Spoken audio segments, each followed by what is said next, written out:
trong cú đá bị đóng mà chừng chú anh tiệt chô cái đá mà chừng chú anh nắng á bạn cái hai đặc sai phải chết á mưa gơn đánh chân tới chô tăng với you bạn ơi bà lời dương mà chắp vào đó mà pi chùm rơi động minh đại đầm bốn bà rồi bọc Fulham bà đại miền nhẹ chạm ti đây ti mui bà cây lá co bà Berlino bà chùm mui nâng bạc sai cà pia bà miền bun rúp bà cứ cây lá co bà tê tê bà cây lá co bà Kenny Tete bà cho Kim Anderson Calvin Bassey nâng cây lá co Anthony Robinson và trong này ai đóng bom bầm ra nó với Bremer bà cứ miền cây lá co bà Sandberg nâng Sasa Lukic bà trong này cái đã đóng bom bầm ra bà Bremer cứ miền cây lá co bà bầm ra và dốt đó nè bây giờ cứ miền bà Sassuolo bà Andres Pereira Alex Iwobi hai project hàng lư bà cứ cây lá co ora Uchemi này có Bremer chứngคือส้มจุดเรื่องของปีจุดเรื่องดำมุนยัดดำบงbàรบบอกbàกรมตาวคิวเชลซีวิ่งมีดอกbà tạiจุดเรื่องดำมุนยัดดำบงรบบอกลูกbà Anzo Maresca គឺមានអ្នកចាំទី Robert Sanchez បាទជាមួយនឹងបាក់ខ្សែការពារបាទ4រូបបាទគឺកីឡាករ Richard James បាទ Trevor Chalobah David Cofield និង Marcus Jurala និយាយថានៅខាងក្រៅ3រូបបាទអង់គ្លេសនិងអេស្ប៉ាញតែមួយរូបទេគឺ Marcus Jurala ខណៈដែលតំបន់បម្រើគឺមកឡាពីឡាទីនទាំងពីរបាទ Enzo Fernandez និង Moises Caicedo បាទដែលជាខ្សែបម្រើការពារដ៏ឆ្នើមបាទរបស់ Chelsea នៅពេលបច្ចុប្បន្នចំណែកឯតំបន់បម្រើប្រយុទ្ធគឺមាន Noni Madueke បាទ Cole Palmer Pedro Neto បាទនឹងប្រយុទ្ធស្រួយខាងលើបាទគឺខ្សែប្រយុទ្ធ introvert បាទ Nicholas Jackson បាទប្រិមិត្តទូទាំងជនឥឡូវនេះការប្រកួតបានចាប់ផ្ដើមហើយបើកាយចេញពីជើងរបស់ Fulham ជាមួយនឹងឯកសណ្ឋានក្នុងដីរបស់ខ្លួនបាទគឺអាវនិងស្រោមជើងពណ៌សខណៈដែលខោនឹងគឺពណ៌ខ្មៅចំណែកឯ Chelsea គឺឯកសណ្ឋានក្នុងដីរបស់ខ្លួនពណ៌ខៀវមួយឈុតតែម្ដងបាទជាមួយនឹងស្រោមជើងនឹងក៏ខៀវដែរប្រិមិត្តយើងណាបាទតែមិនដឹង Leo ពណ៌អីទេដែរជំហរនេះមិនអោសាយលើកចូលក្នុងតំបន់គ្រោះថ្នាក់មួយក្បាលពីរ៉ាអ៊ូតែជាបន្តពីសេកឃីងណុនតែទៀតកន្លែងនេះ Alex Iwobi មកជើងថែងស្ដាំទៀតបោះមកខាងក្រោយចូលបដិណាបោះនេះអូយមានរឿងអ្វីបាទលោកអាញាកដាខ្សែបន្ទាត់បាទឡងទៅឡងមកឡងទៅឡងមកម៉ាំងក្លឹបប៉ុន្តែលោកអាន់ថូនីថាយ៉ាងម៉េចបាល់នេះឲ្យឬក៏មិនឲ្យមកទស្សនារូបភាពនេះការបញ្ជូនបាល់នេះមិននឹងអោសាយអត់ទេសាក់សឹកណុនអាចនឹងអោសាយសាក់សឹកណុននឹងឯងបាទប្រិមិត្តយើងបាទនេះអោសាយកន្លែងនេះមើលទៅអោសាយកន្លែងនេះកន្លែងតែតហ្នឹងកាត់មកបាទ Andre Pereira ចាំថែម free នេះបងបាទ checking this logo outside បាទប្រិមិត្តយើងមិនទាន់ច្បាស់ការនៅឡើយទេថាបាល់នេះ outside ហើយក៏មិនទាន់ច្បាស់ថាបាល់នេះចូលដែរចឹងកំពុងតែពិភាក្សាគ្នាសិនបាទសម្រាប់មន្ត្រី VR ឥឡូវនេះគឺបានបញ្ជាឲ្យថាបាល់នេះគឺ outside រួចខ្លួនបាទតាវខៀវបាទកាត់ចូលខាងក្នុងមួយក្បាលកន្លែងនេះអូយអត់ពេញឡងទេពី Moni មកទៅគេមិនទាន់ណាឆ្ងាយជេមទៅសាជាថ្មីកន្លែងនេះទៅមកបលោះតែម្ដងបាទបានបាល់ជ្រុងទៀតឬក៏អត់បានជ្រុងជាបន្តបាទទៅលើក្រុមតាវខៀវ Chelsea បាទយើងមកទស្សនារូបភាពសាជាថ្មីបងប្អូននេះមកដូចគេខូផាមើក៏គាត់ស្ដាយដែរថាអូយបើទុកឯងតែតល្អបាត់ហើយពូម៉ាអើយពូឯងតែតរៀងមានឱកាសភាគរយត្រូវច្រើនជាងណានិយាយថា Chelsea មានឱកាសទាត់2ដងចំគោលដៅ2ដងមកជើងឆ្វេង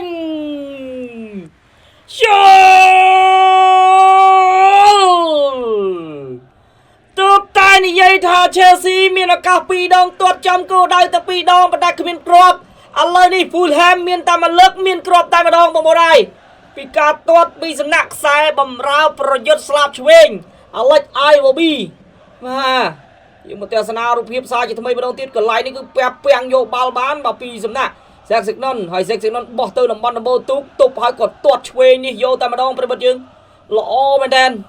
បាទអត់ទុកយូរទេបាទមកជើងនេះចូលប្រឡោះជើង Louis Cofield ហើយក៏ផុតដៃបាទ Robert Sanchez បំពង់សម្លាញ់ទីបានសម្រាប់ម្ដងហើយម្ដងទៀតមកជើងនេះល្អណាស់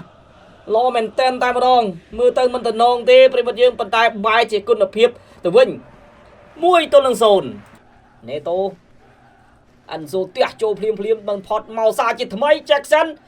ទម្លាក់ទប់មួយទាត់ឆ្វេងអូយវាធ្វើនេះកន្លែងខែអត់មិនទេវិញមានឱកាសឲ្យប៉ុន្តែទាត់នេះធ្វើកន្លែងខែដូចអត់មិនទេជាពិសេសនេះដល់នេះប្រិមិត្តយើងបាទឡងចុះឡងឡើងទៅសាជាថ្មីបាទនេះកន្លែង Jackson ទាញឲ្យទម្លាក់អូយ Neto ក៏ទាត់មកទៅហឹងដែរប្រិមិត្តយើងប៉ុន្តែបាទសំខាន់នឹងគឺចំជាមួយនឹង ជើងរបស់បាទ Belano ហើយ Leno នោះក៏គាត់បាទតម្លាក់គៀបតន់ទៅទៀតប្រិមត្តនេះបាទប៊ីទៅហើយបាទប្រឡោះជើងស្ដាយមែនតើការនៃការលើកបាល់ចេញពីជ្រុងពី Neto មួយក្បាល clear ដល់ Kevin Bassi ទាត់ឆ្វេងពី Gasto អត់ត្រូវ Cole Palmer វិញម្ដង Palmer ទៅហើយ Palmer ផ្ទះចូលក្នុងអត់មានអ្នកថែមព្រោះថាអ្នកចាំទីចាប់បានមុន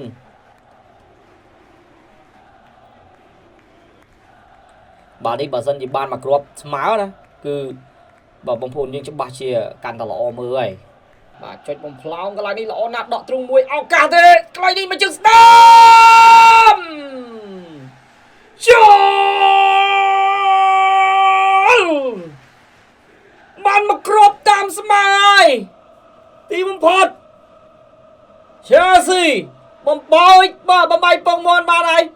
ក្រោមធ្វើជើងរបស់ប្អូនប្រុសចដូនមួយជាទួតលៀតជាលួតជាលាបុកយោសាកាតារិកេជាប់បាទប្រិមត្តយើងនេះមកជើងស្ដាំនេះបាទសុទ្ធដោយមិនបានត្រៀមបាទអញ្ចឹងហើយគឺថាធ្វើឲ្យផុតដៃរបស់ Belano នឹងក៏បានត្រៀមដូចគ្នាមិននឹកស្មានថាបាល់នេះធ្លាក់មកដល់ជើងរបស់តារិកេជាប់ដែលជាបងប្អូនចដូនមួយសាច់ថ្លៃចដូនមួយម៉ែបកើតនឹងរាប់ទៅនឹងប្រហែលជំនាន់នេះបានដល់បាទតែគេជាប់នេះមុខដូចដែរប្រិមិត្តឡើយនេះទាញចោះទាញឡើងឆក់យកបាល់ត្រប់មកវិញទៅ Cofield មួយមកឆិនឆៃកុំឲ្យឆាតឆាយបញ្ជូនស្ដាំឲ្យ Cole Palmer Palmer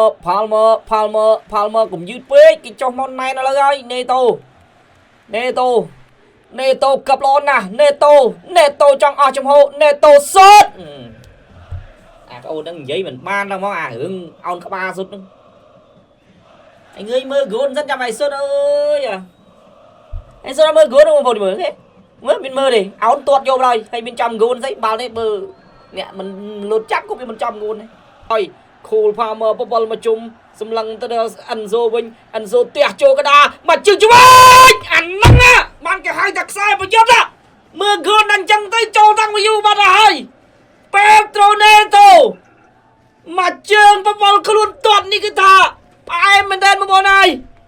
ផ្អែមណាផ្អែមដូចខ្មុំទៅទាំងថ្ងៃទឹមដាក់ពីបកងអញ្ចឹងឡើងខ្ទិះតែម្ដងមកគ្របដ៏មានសារៈសំខាន់សម្រាប់តោឃីវ Chelsea ដែលធ្វើឲ្យគេមានសង្ឃឹមនៅក្នុងការប្រជែងយកកៅអី Champions League នៅរដូវកាលក្រោយយកមកទស្សនារូបភាពការកាត់បាល់ចូលហើយក៏បំពល់ត្រឡប់ទៅវិញបើបញ្ជូនឲ្យ Enzo កាត់ចូលមកឲ្យ Neto បាទកន្លែងនេះអត់មើល goal ដែរហ្នឹងបងប្អូននេះប៉ុន្តែវាពេញឡើងពីខាងលើណាប្រិមិត្តបាទអ្នកបញ្ជូនមកកើតអាកាសក៏បវលខ្លួនដែរអូយឲ្យឡងនេះស្អាតណាស់បងប្អូនហើយអាហ្នឹងបានគេហៅខ្សែប្រយុទ្ធអត់មើល goal ដូចគ្នាកន្លែងនេះប្រិមិត្តប៉ុន្តែសំខាន់គឺវាចំពីលើតំបន់ដំបូងទូទៅហើយអញ្ចឹងហើយបាទគេដឹងតែចំ2-1បាទទីបំផុតសងសឹកបានសម្រេចហើយបាទ6នាទីនេះគឺពិតជាមានសារៈសំខាន់សម្រាប់ក្រុមបាទតោឃីវ Chelsea បាទលើកចូលតែតមកក្បាលឃ្លាចេញលោកអញ្ញាកដាសម្រាប់ចិត្តផ្លុំកញ្ចែបញ្ចប់ការប្រកួតលទ្ធផលជាផ្លូវការតោឃីវ Chelsea ទទួលបានជ័យជំនះជាមួយនឹងលទ្ធផល2-1គ្រាប់ចុងក្រោយគឺ Neto ជាអ្នកសុទ្ធបំពង់សម្លាញ់ទីនៅក្នុងនាទីទី90+3ដែរជាគ្រាប់បាល់ដ៏មានសារៈសំខាន់ខ្លាំងបំផុត